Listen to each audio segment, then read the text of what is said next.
Tuli vilppi lähtö. Mä huomannut, että käsin on.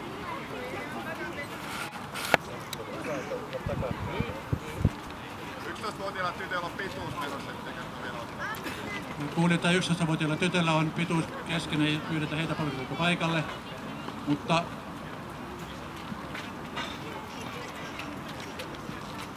jos Tero Pitkämäki Nimareitten Annon sijasta kertoo kaikille yleisölle, hän on täällä katsomassa mukana. Onneksi on hyvä Tero. Hyvä Tero! Hyvä Tero! Hän nosti kätensä ja jakaa varmaan Nimareita kaikille.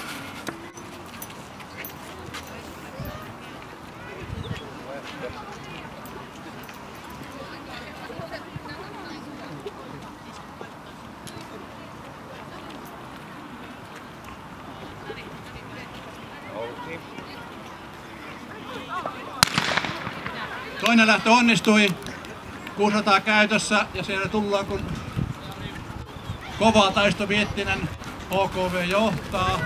Taitaa olla Jari Harmaala on toisena, Jan Saremaa kolmantena, Markki Penttilä neljäs, Jouko Lyläniemi on viides ja Pekka Björklund kuudes.